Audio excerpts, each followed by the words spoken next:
Me llamo Guadalupe Morales. Tengo 63 años. Esa mañana manejé por las calles de Guadalajara con una bolsa de mandado en el asiento del copiloto y un cheque doblado cuidadosamente en mi cartera. El aire olía a tierra húmeda del río Atemajac y las nubes colgaban bajas, cargadas de lluvia primaveral. Me dije que era solo un recado más dejar algunas cosas para Mariana. Tal vez quedarme un rato para ayudarla con la cuenta de la luz. Su casa estaba en una calle tranquila de Zapopan, rodeada de jacarandas, el tipo de lugar donde mi esposo soñaba que envejeceríamos juntos. Yo ayudé con el enganche después de su divorcio. Le dije que era una ayudita temporal. Eso fue hace 5 años. Adentro, la cocina estaba llena de correo a medio abrir y dibujos infantiles pegados en el refrigerador. Mariana estaba junto al fregadero, con el teléfono pegado al oído, la voz tensa. Ya te dije, lo mando la próxima semana, espetó antes de colgar. Luego me vio. Mamá, no te pedí que vinieras. Sonreí como sonríen las madres cuando ya están pidiendo disculpas.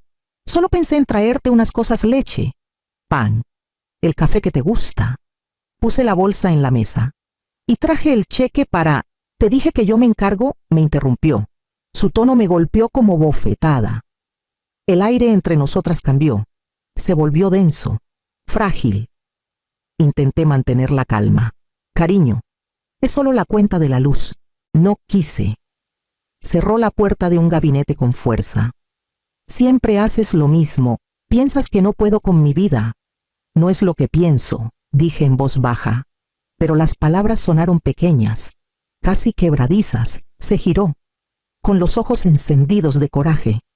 No sirves para nada. Vete y no vuelvas. El sonido llenó la habitación cortante, definitivo, demasiado fuerte para las paredes que alguna vez guardaron risas. Por un segundo, me quedé ahí, con las manos aún en la mesa. Luego tomé mi bolsa, enderecé la bolsa del mandado para que no se cayera y salí. La lluvia comenzó cuando llegué al porche suave, constante, purificadora. No miré atrás. Para cuando llegué al coche, algo dentro de mí se había detenido. Esa quietud que se siente como un final y un comienzo al mismo tiempo. Mañana, me dije, no regresaré. Esa noche, al llegar a casa, el silencio se sentía inmenso. Preparé un té. Me senté a la mesa de la cocina y vi la lluvia resbalar por la ventana. Era extraño cómo la costumbre mantenía mis manos ocupadas revisando el celular, esperando un mensaje que nunca llegó, preguntándome si Mariana habría cenado. Los reflejos viejos mueren más lento que el amor. Mariana siempre me necesitó. Empezó con cosas pequeñas, una factura de teléfono atrasada, cuando tenía 19 años. Te lo pago la próxima semana, dijo, con las mejillas rojas de vergüenza. Nunca lo hizo, pero no me importó. Eso hacen las madres, me decía. Luego vino la colegiatura de la universidad, cuando su beca no alcanzó. Después, la renta del primer departamento. Luego, una deuda de tarjeta de crédito que no mencionó hasta que empezaron las llamadas. En esos días, yo trabajaba turnos dobles en la oficina de nómina del hospital, con los ojos ardientes por la luz del monitor, prometiéndome que valía la pena. Solo necesitaba tiempo, guía, un poquito más de ayuda. Después de su divorcio, las emergencias se multiplicaron. Su coche se descompuso. La boutique necesitaba un préstamo. Sofía necesitaba un uniforme nuevo. Cada problema llegaba con una disculpa, y cada disculpa venía envuelta en cariño. Eres la única en quien puedo confiar, mamá. Esa frase solía llenarme de orgullo. Ahora, recordándola, sentía un dolor lento detrás de las costillas. La verdad es que nunca quise que ella batallara. Quería ser útil, demostrar que podía mantener todo unido después de que el padre de Mariana, mi difunto esposo, murió hace años. Pero el amor construido sobre el miedo a perder a alguien no es amor, es rendición. Miré mi cocina pequeña, una taza descascarada, una galleta a medio comer, una casa silenciosa, sin deudas que la ataran. Debería haberse sentido sola. En cambio, se sentía honesta. Tal vez eso era lo que más me asustaba, no perder a Mariana, sino darme cuenta de cuánto de mí misma había regalado solo para mantenerla cerca. Esa noche, el departamento se sentía más grande de lo que recordaba. Las paredes respiraban en silencio, ese silencio que llega después de una tormenta larga. Dejé mi bolsa en la silla junto a la puerta y me quedé un momento, sin saber qué hacer con las manos. Durante años, cada noche traía un propósito: revisar cuentas, doblar la ropa de Sofía, devolver una llamada de Mariana. Ahora no había nada esperándome. Recalenté un plato de sopa y lo comí de pie en la barra. El ritmo de la lluvia afuera llenaba el espacio donde antes vivía la conversación. Pensé en llamar a alguien, tal vez a mi vecina o a Carmen de la iglesia. Pero la verdad era que no quería hablar. Solo quería escuchar el silencio. Cerca de las 9, tomé una cobija y me senté junto a la ventana.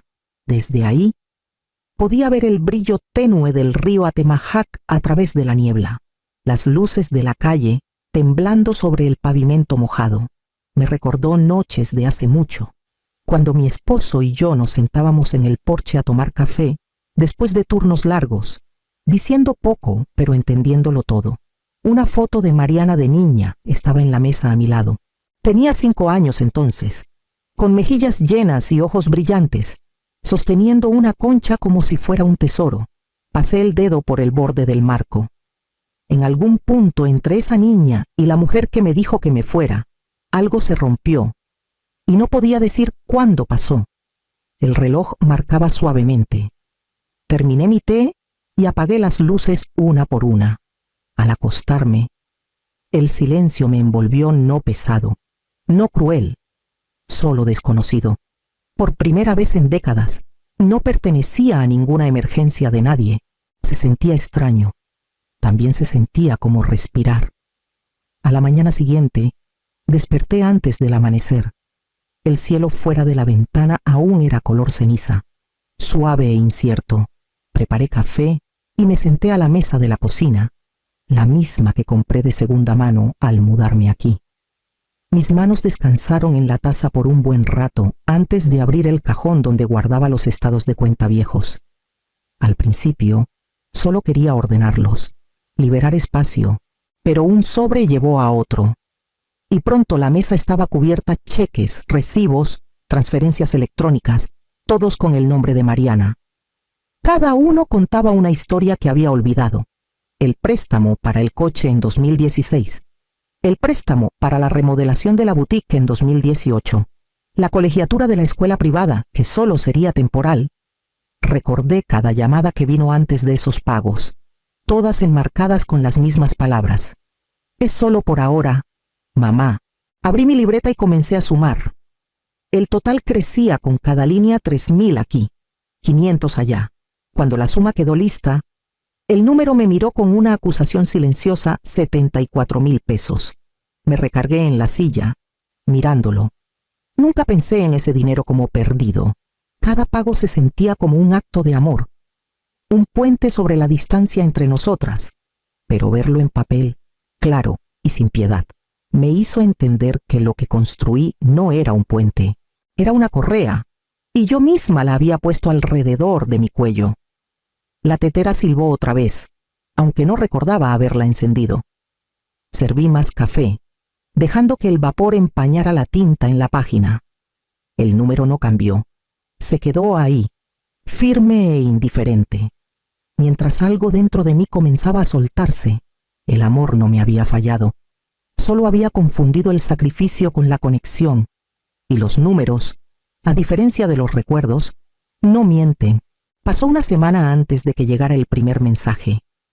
Era un texto de Mariana: mamá. La factura del teléfono está atrasada. ¿Puedes cubrirla esta vez? El tono era casual, del tipo que asume que la historia se repetirá. Lo leí una vez, 2, y luego puse el celular boca abajo en la mesa. La pantalla palpitó contra la madera un momento antes de quedarse quieta. Por la tarde, llegó otro. Mamá, ¿me estás ignorando? La pregunta cargaba el peso de años, jalando cada instinto viejo que vivía en mis huesos. Durante todo el tiempo que podía recordar, El silencio significaba culpa, y la culpa significaba acción. Pero esta vez me quedé quieta, preparé té, doblé la ropa y dejé que los mensajes llegaran. Al tercer día, llamó. El tono de llamada cortó el silencio como cuchillo, agudo y familiar. Vi la pantalla encenderse, su nombre brillando en ese azul suave que alguna vez me reconfortaba. Dejé que sonara hasta que paró. Luego, por primera vez, borré su mensaje sin leer el resto. Esa noche, me senté junto a la ventana con la lámpara baja. La ciudad estaba callada, salvo por un tren a lo lejos. Pensé en el número que escribí en mi libreta, el total que no podía dejar de ver, y en los años que pasé contestando cada llamada, cada necesidad. El celular vibró otra vez en la barra. No me moví. El sonido se desvaneció en el zumbido del refrigerador, mezclándose con el ritmo de mi respiración. No fue el enojo lo que me mantuvo quieta. Fue la paz, frágil pero real, el silencio de aprender que, a veces, amar significa no correr a rescatar. Al final del mes, el silencio empezó a llamar la atención. Comenzó con una llamada de mi hermana, Teresa. Nunca Alida hablaba a menos que hubiera chisme familiar que valiera la pena. Guadalupe, empezó, con voz melosa y cautelosa. Vi a Mariana en el mercado. Se veía cansada. Dijo que las cosas han estado duras desde que discutieron. No deberías hablarle. Sabes lo sensible que puede ser. Le agradecí. Prometí pensarlo y colgué antes de que la culpa se instalara. 2 días después, doña Rosa de la iglesia me detuvo después de misa. Hemos estado rezando por Mariana, dijo suavemente, apretándome la mano. Está bajo mucha presión manejando la tienda sola. Debes estar preocupada. Sonreí, cortés y pequeña, y cambié el tema al clima. Pero la semilla estaba sembrada. Esa noche, abrí la app del banco y me detuve en la pantalla de transferencias. Mis dedos temblaron mientras escribía el nombre de Mariana. El saldo parpadeaba frente a mí estable, paciente, acusador. Habría enviado el dinero entonces solo para calmar el dolor, si no fuera por el sobre escondido detrás de un libro de recetas en el estante. Había olvidado que estaba ahí. La letra de mi esposo curvaba el frente. Para Guadalupe cuando empieces a olvidarte de ti misma. Adentro había una hoja amarillenta en los bordes. Su nota era breve. No confundas el deber con el amor. Uno te mantiene viva, el otro te mantiene entera. Me senté a la mesa hasta que la pantalla del celular se oscureció. Luego cerré la app del banco y apagué la lámpara. Afuera, la luz de la calle titilaba sobre la banqueta vacía. Por primera vez en semanas no sentí la necesidad de arreglar nada. Solo respiré, lenta y firme, y dejé que la noche sostuviera lo que yo ya no podía. Era una tarde de sábado a finales de mayo cuando llegó el golpe. Seco, impaciente, 3 toques rápidos contra la madera. Conocía ese ritmo antes de abrir la puerta. Mariana estaba en el porche, con el pelo recogido en un chongo apretado, el rostro encendido por el calor y el coraje. Detrás de ella, el sol se reflejaba en el parabrisas de un coche estacionado chueco en la banqueta. No esperó invitación. ¿Por qué dejaste de pagar mis cuentas?, exigió, con la voz ya quebrándose. Por un momento solo la miré. Los años de cansancio en su rostro me sorprendieron más que su tono. Parecía mayor de 35, agotada. De esa forma que viene de huir de ti misma demasiado tiempo. No dejé de pagar, dije con calma. Dejé de fingir que tenía que hacerlo. Me siguió adentro sin pedirlo. Pudiste haberme dicho, estaba contando con esa transferencia para la renta de la tienda. Me dijiste que no regresara, le recordé, manteniendo la voz firme. Pensé que lo decías en serio. Los ojos de Mariana se clavaron en la libreta en la mesa del comedor. La había dejado ahí la noche anterior, abierta, con páginas llenas de números y fechas. La giré hacia ella. Eso es lo que he pagado los últimos 7 años, dije. Cada factura, cada préstamo, cada vez que dijiste que era temporal. Ella revisó las páginas, con la respiración acelerada. No es justo, dijo al fin. Lo haces sonar como si te hubiera obligado. Cerré la libreta con suavidad. No tuviste que obligarme. Lo di libremente. Esa es la parte que estoy corrigiendo. Su mandíbula se tensó. No puedo creer que estés llevando la cuenta. La miré a los ojos.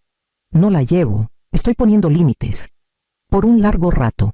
Ninguna habló. El ventilador del techo zumbaba. Un ritmo lento y constante que llenaba el espacio donde solían estar nuestras palabras. Finalmente, tomó su bolsa de la silla y se puso de pie. Bueno, haz lo que te haga sentir bien. Cerró la puerta de un golpe al salir. El eco se quedó, desvaneciéndose en un silencio que no estaba vacío, sino ganado. Me senté de nuevo a la mesa y puse la mano sobre la libreta. Por primera vez, el silencio no exigía una respuesta. Se sentía como esa noche. No pude dormir. El aire se sentía pesado, cargado de todo lo que quedó sin decir. Me senté a la mesa de la cocina con una hoja en blanco y la pluma vieja que mi esposo guardaba en el bolsillo de su chamarra. El reloj tic-tac en la otra habitación medía el espacio entre el pensamiento y el valor. Empecé sencillo. Mariana, te amo, pero no voy a financiar el desprecio. Pasé años creyendo que dar era lo mismo que amar y que ayudarte significaba mantenernos unidas. Pero ahora veo que el amor sin límites se convierte en permiso para lastimar. Si quieres ayuda, trae recibos y un plan. Si no, confío en que manejarás tu propia vida. Me detuve. Mirando las palabras, parecían firmes, no crueles, solo ciertas. Doblé la hoja, la metí en un sobre y escribí su nombre con letras pequeñas y cuidadosas. Antes del amanecer, manejé por la ciudad. Las calles aún estaban mojadas por la lluvia de anoche. La ciudad callada, salvo por el murmullo del tráfico temprano. Cuando llegué a su boutique en el centro de Guadalajara, las luces del aparador estaban apagadas, pero un brillo suave desde la trastienda me dijo que ella estaba ahí. No toqué, solo deslicé el sobre por la ranura del correo y me quedé un momento en la banqueta. El aire olía a jazmín de un jardín cercano. Un camión de reparto pasó, sus faros barriendo las ventanas, y por un segundo vi mi reflejo mayor, más firme. Una mujer aprendiendo a vivir sin disculpas. Cuando me giré para irme, el sol comenzaba a salir detrás del campanario de la catedral al final de la calle. Por primera vez en años. No sentí culpa al alejarme. Me sentí completa. Las semanas siguientes fueron calladas. No el silencio frágil que sigue a una tormenta, sino el que llega cuando las cosas empiezan a encontrar su balance otra vez. Escuché noticias sin preguntar por Teresa, por vecinos que aún compraban en el centro. La boutique de Mariana había recortado horarios. Una de sus empleadas se fue. Las luces del aparador se apagaron varios días, antes de que reabriera con la mitad del espacio que antes tenía. No era rencor lo que me hacía notar. Era la costumbre, ese rinconcito del corazón de una madre que mide el bienestar de su hija por señales que otros pasan por alto. Luego vino la llamada de doña Rosa. Mencionó, como de pasada, que Mariana había estado ayudando en un comedor cerca del malecón del río en las noches. Dijo que está tratando de ponerse al corriente con las cuentas. Agregó, como probando si yo ya lo sabía. No lo sabía. Pero algo en mí se suavizó. Trabajar, realmente trabajar, significaba que por fin estaba parada sobre sus propios pies. El texto llegó un miércoles por la mañana, corto y vacilante. Sofía te extraña. Me senté a la mesa un buen rato, releyendo las palabras. No había mención de cuentas, ni rastro de disculpa, solo esa pequeña frase que sonaba como una puerta entreabierta. Mi respuesta fue simple. Las dos son bienvenidas a cenar. Ese viernes vinieron. Sofía corrió a abrazarme primero, su cabello oliendo ligeramente a champú de fresa. Mariana se quedó cerca de la puerta, con los ojos inseguros pero no desafiantes. Sonreí y señalé hacia la cocina. Hice pollo al horno. Dije, tu favorito. Cenamos en silencio. El sonido de los cubiertos llenando los espacios donde antes vivía la culpa. Cuando se fueron, Me quedé en el porche viendo las luces traseras de su coche desvanecerse por la calle. El silencio que siguió ya no era soledad. Era algo más suave, como el sonido del perdón llegando, no en palabras, sino en pruebas. El verano regresó a Guadalajara lentamente. El aire cargado de jazmín y calor. Los días se alargaban. Las noches zumbaban con grillos. Para julio, las cenas con Mariana y Sofía se habían vuelto algo suave y predecible cada pocas semanas. Sin hablar de dinero, sin conversaciones cautelosas sobre el pasado. Solo comida, risas y un silencio que ya no dolía. Una tarde de sábado. El cielo ardía dorado sobre la calle Hidalgo. Puse la mesa en el porche, platos sencillos, limonada, rebanadas de pastel de durazno enfriándose cerca de la ventana. Mariana llegó con un vestido que no le había visto antes, el pelo suelto, los hombros menos tensos. Sofía subió los escalones de un brinco, sosteniendo un pequeño ramo de flores silvestres. «Son para ti, abue», dijo. Las tomé, sonriendo. «Están preciosas». Mariana ayudó a llevar los platos afuera, sus movimientos calmados, sin prisa. Cenamos mientras el sol se hundía detrás de los tejados. La charla vagó desde las clases de natación de Sofía hasta la nueva cafetería cerca de la plaza. Nada pesado, nada que exigiera reparación. Cuando los platos quedaron vacíos, Mariana se recargó en su silla, mirando la calle donde los niños jugaban con luces de bengala. «Se está bonito aquí», dijo en voz baja. «Tranquilo». Asentí. «Lo es». No se disculpó, y no le pedí que lo hiciera. Algunas cosas sanan mejor sin autopsia. Cuando el crepúsculo se profundizó, se levantaron para irse. Sofía me abrazó fuerte, su risa cálida contra mi hombro. Mariana se quedó un momento más en los escalones. Me miró, luego al foco junto a la puerta, el que su padre instaló hace años. «Siempre lo tienes encendido», dijo suavemente. Alcancé el interruptor. La bombilla titiló, echando un brillo suave por el porche y hacia el jardín. «Esta luz ya no es para esperar», dije. «Es para la paz». Ella asintió, entendiendo más de lo que las palabras podían contener. Cuando se fueron, la casa quedó callada otra vez, pero no vacía. La luz del porche ardía firme, un pequeño recordatorio dorado de que la paz, una vez encontrada, no necesita permiso para quedarse. Me llamo Rosa Velázquez. Tengo 63 años. Las mañanas en San Miguel de Allende tienen una forma de moverse despacio, de esa lentitud que antes me reconfortaba. Me gustaba el zumbido suave del ventilador de techo, el silbido delicado de la tetera, el aroma del café de olla flotando en la cocina. La paz, para mí, siempre se encontraba en las pequeñas rutinas. Ese jueves por la mañana, mi hijo Gabriel estaba sentado frente a mí en la mesa, removiendo azúcar en su taza como si midiera algo importante. Sonrió con esa práctica cuidadosa que usaba en el trabajo. Mamá dijo, «Tal vez deberías dejarme manejar tu dinero de ahora en adelante». Lo dijo con suavidad, como si ofreciera ayuda. Su voz era baja, educada, casi tierna, pero debajo había algo afilado, como el tono que usa la gente cuando ya tomó una decisión. Asentí lentamente, ganando tiempo. «¿Tú crees?» Se recostó, confiado. «Hará las cosas más fáciles para ti. Yo me encargo de las transferencias, pago tus cuentas. No tendrás que preocuparte por nada. Más fáciles para mí».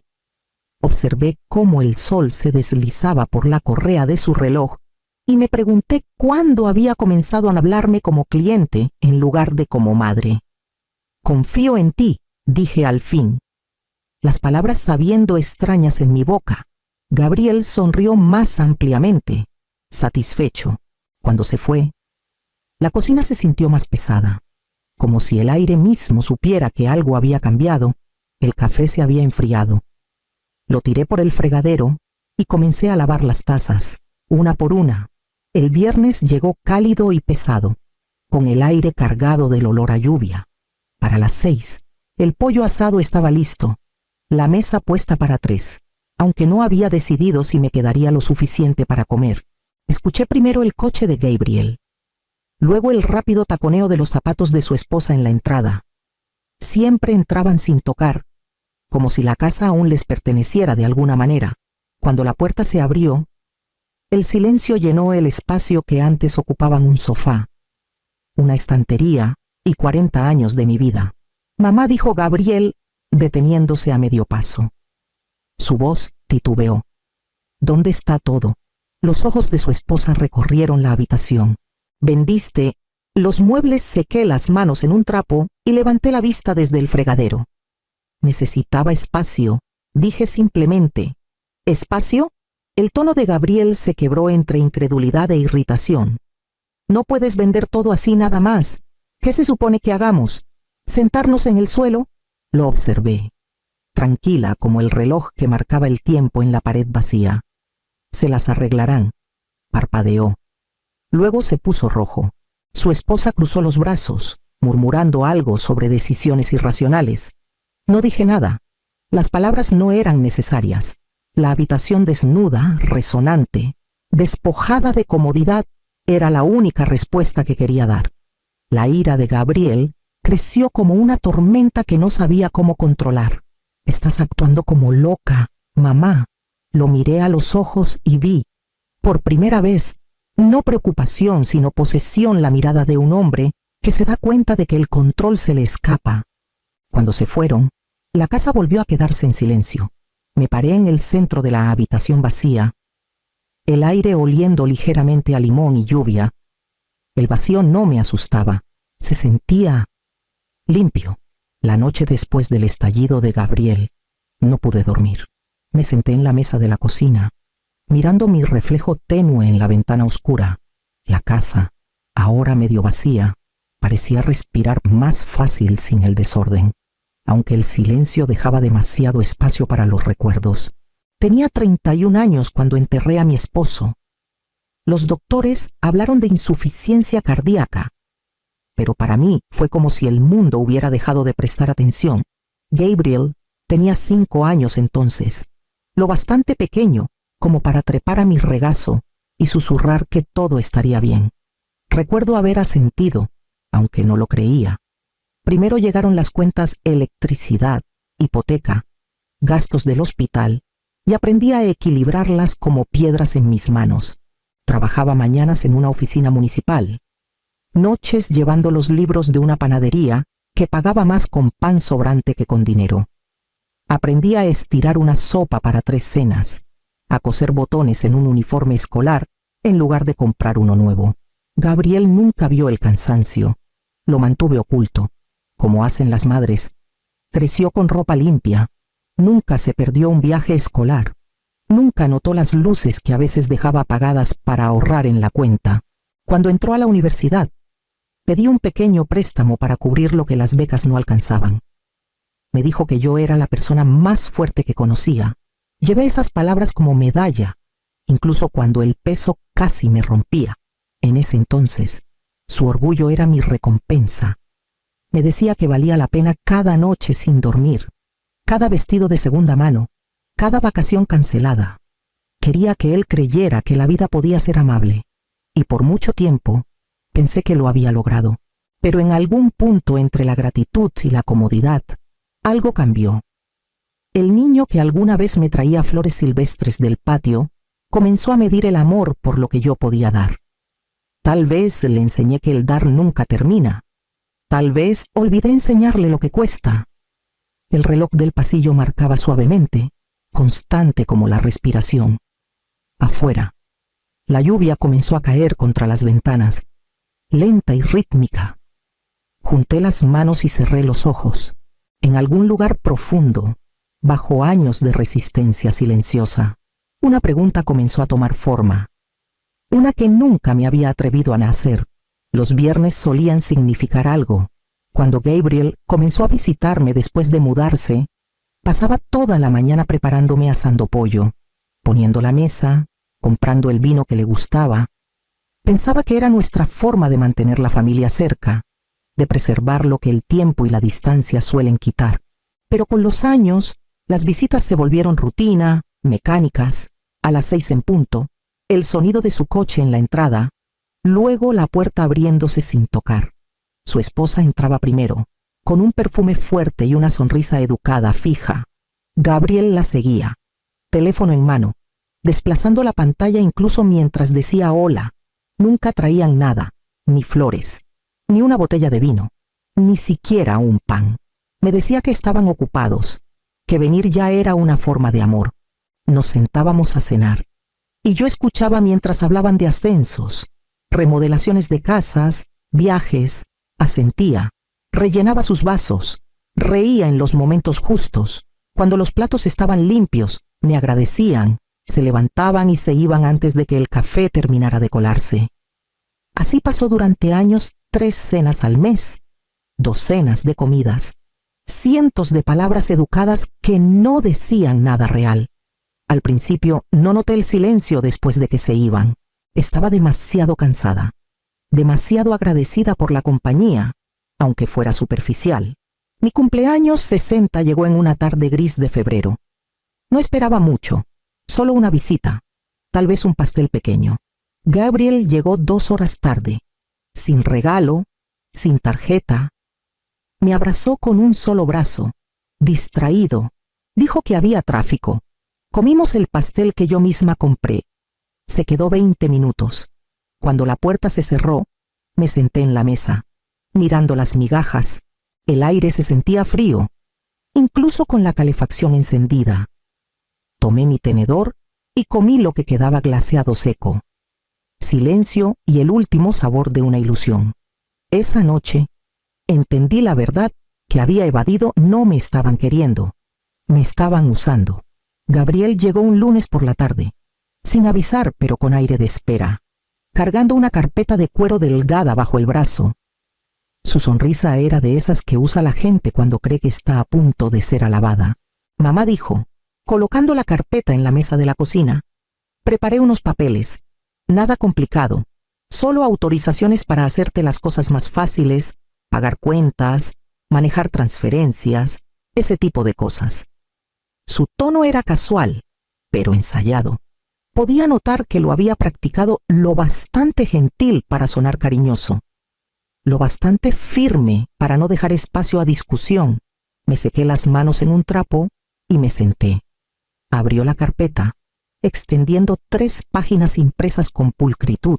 Las miré, fingiendo leer rápido, pero mis ojos atraparon la letra pequeña, las frases legales que lo revelaban todo: autorización para acceder, transferir y cerrar cuentas a su discreción. Sentí mi pulso en las yemas de los dedos. Es mucha confianza, dije en voz baja. Gabriel sonrió. Para eso es la familia. Me tendió una pluma. Por un largo momento, la sostuve entre los dedos. Luego la puse suavemente sobre la mesa.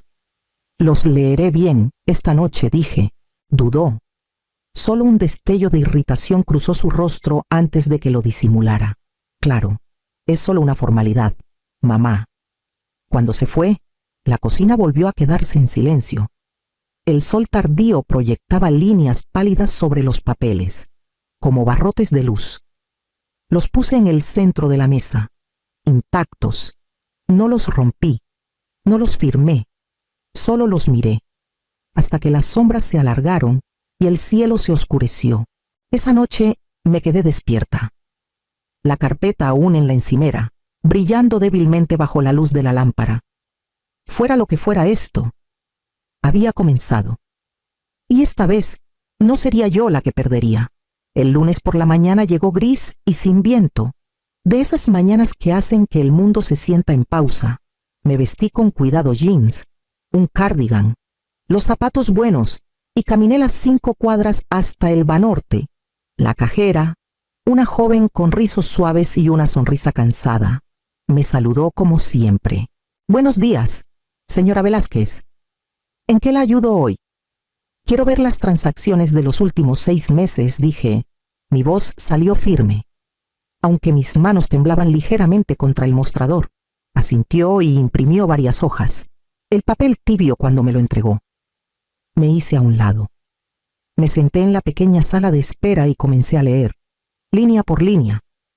los depósitos familiares, mi pensión, los ingresos del trabajo de contabilidad a medio tiempo y luego un retiro que aceleró mi pulso. 20,000 pesos. Desde un cajero que nunca usé, luego otro, 3 semanas después, 30,000 pesos, una sucursal diferente, en el norte de la ciudad. Parpadeé, revisando los números otra vez, esperando haberme equivocado, pero las fechas eran claras, ambas dentro de los meses en que Gabriel me había estado ayudando a arreglar el internet, a ordenar mis documentos, a tomar mi bolsa solo por un minuto. Regresé al mostrador. ¿Pueden confirmar cómo se hicieron estos retiros? Tecleó algo en su pantalla, luego frunció el ceño. Con su tarjeta de débito. Señora, chip insertado. PIN correcto. Mi estómago se hundió. Entonces, no fue una transferencia, no en línea. Negó con la cabeza, en persona. Le agradecí en voz baja y pedí copias de todo. Dudó, como si quisiera hacer preguntas, pero no le di espacio. Solo sonreí educadamente. Esa sonrisa que usas cuando llevas algo pesado y no puedes permitir que se caiga. De vuelta en casa, extendí los papeles sobre la mesa de la cocina.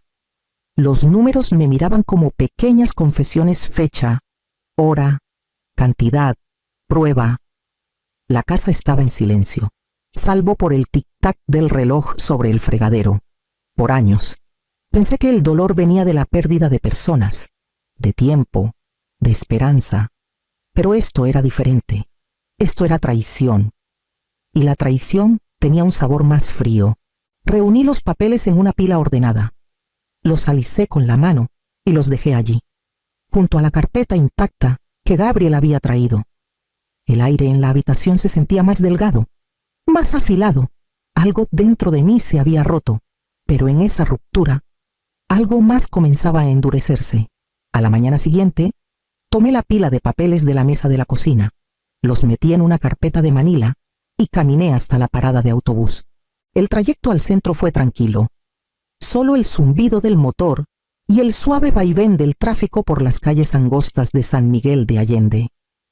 La ciudad lucía hermosa esa mañana, el sol destellando en la parroquia.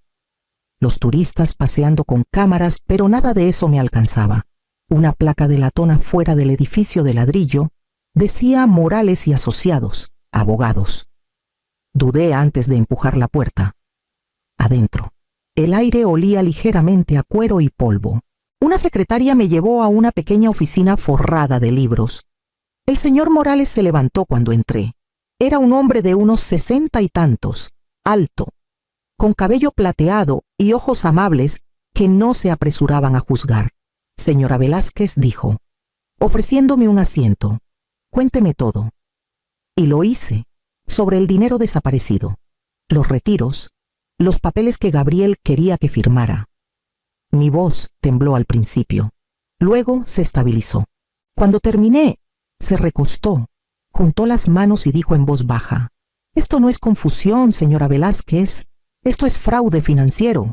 Las palabras se asentaron en la habitación como el último clic de una cerradura.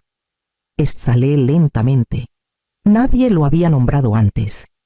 Me explicó qué hacer: cerrar cuentas vulnerables, abrir nuevas en un banco diferente, cambiar contraseñas, documentar todo, y añadió, hágalo en silencio. No lo confronte hasta que esté protegida. Asentí, tomando notas que apenas necesitaba. Cada frase que decía era un pequeño acto de devolverme el control. Cuando me levanté para irme, tomé su mano. Gracias, dije, mi voz temblando. No de miedo esta vez, sino de algo cercano al alivio. Alguien por fin había dicho la verdad en voz alta. Y ya no sonaba como debilidad, sonaba como fuerza. Era justo pasado el mediodía cuando escuché el sonido de llantas sobre la grava, un frenazo rápido y enojado que hizo vibrar los cristales de las ventanas. Miré por la cortina el coche de Gabriel, y junto a él, la silueta rígida de su esposa. No llamaron, no mandaron mensaje, lo esperaba. El golpe en la puerta fue seco y pesado. Abrí a medias. Gabriel dio un paso adelante, su rostro rojo, sus ojos afilados con esa ira que usa la gente cuando ha sido descubierta. ¿Por qué estás haciendo esto?, exigió. Andas diciendo por ahí que te robé. No me inmuté. Sostuve la carpeta contra mi pecho como un escudo. No estoy diciendo nada. Gabriel, solo sé.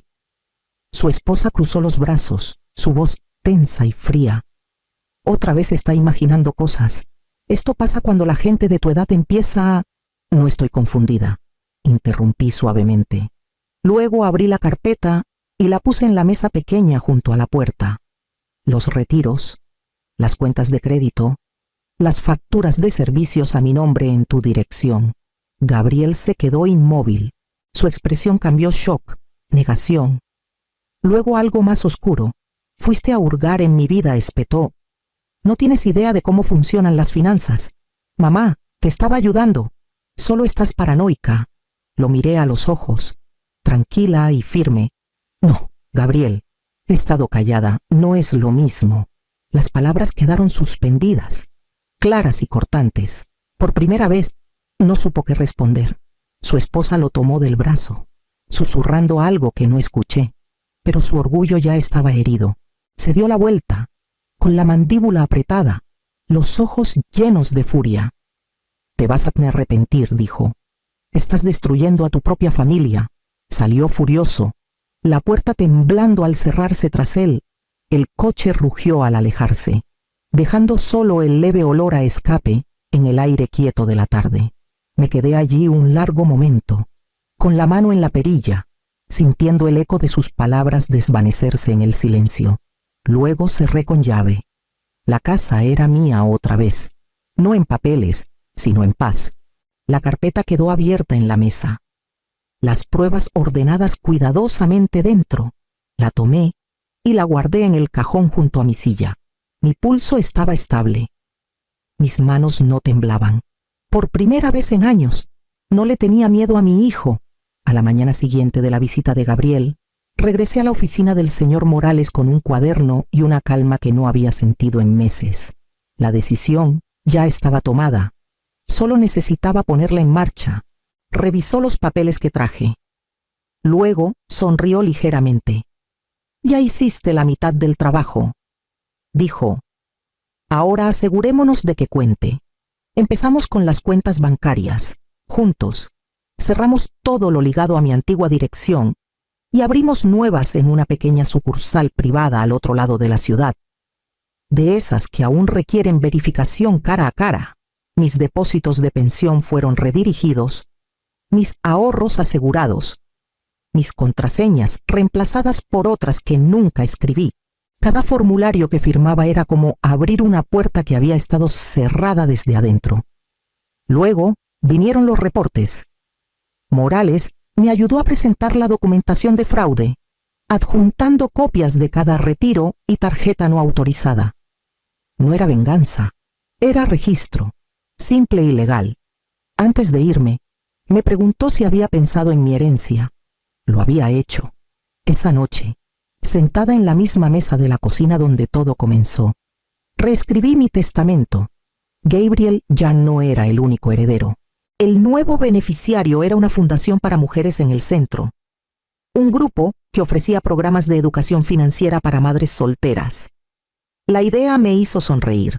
Una semana después, Gabriel comenzó a publicar en redes fotos suyas, subtítulos sobre familiares tóxicos y padres desagradecidos. Amigos dejaban comentarios compasivos. No respondí. Ni siquiera los leí 2 veces.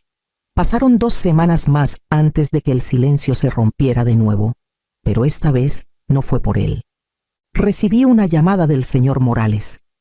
La agencia de crédito procesó los reportes. Las cuentas fraudulentas de él están congeladas. A veces los empleadores ven eso. Esa tarde, me senté en el porche mientras las chicharras cantaban en el aire húmedo de San Miguel de Allende. Al otro lado de la calle, las luces se encendían en otras casas, familias acomodándose en sus rutinas fáciles. La mía había terminado, pero en su lugar, algo más firme había echado raíces. Susurré al crepúsculo: esa es tu herencia, Gabriel, con lección incluida. No había triunfo en mi voz, solo una paz profunda y tranquila. La justicia, entendí, No siempre llega en tribunales o titulares. A veces llega suavemente, llevada por el sonido de una mujer que finalmente aprendió a dejar de disculparse por sobrevivir. Para la primavera, la casa ya no se sentía como un lugar de finales. Vendí la antigua, arreglé mis asuntos y me mudé a una pequeña cabaña cerca de las marismas de Puerto Vallarta. El aire olía a sal y pino, y las tardes llegaban suaves y doradas sobre el agua. Pasaba mis mañanas leyendo en el porche, con una taza de café en la mano, y mis tardes cuidando las camelias que había plantado junto a la cerca. Sus flores se abrían lentamente, tímidas al principio, luego brillantes y llenas, prueba de que incluso después de inviernos largos, la belleza regresa a su propio ritmo. No había sabido de Gabriel en meses. El silencio me sentaba bien. Luego, una tarde, sonó el teléfono. Su voz era diferente, más pequeña, incierta. Mamá, solo quería decir que lo siento, por todo, por un largo rato. No dije nada. El sonido de la marisma llenó la pausa, el roce de los juncos, el lejano llamado de una garza. Ya te perdoné. Gabriel, dije suavemente, pero el perdón no significa que puedas volver. No discutió. Solo se escuchó su respiración al otro lado. Luego, el suave clic de la desconexión. Esa noche, encontré la vieja lámpara del porche en una caja marcada guardar. Era la que mi esposo había instalado él mismo hace 40 años en nuestra primera casa. Limpié el cristal, cambié el foco y la monté sobre la puerta. Cuando el sol desapareció detrás del agua, la encendí. La luz se derramó sobre los escalones de madera y el patio. Cálida y constante. Esta luz ya no es para esperar, susurré a la noche. Es para la paz. El viento de la marisma se llevó las palabras, pero su significado se quedó conmigo, en el brillo tranquilo de una vida finalmente mía.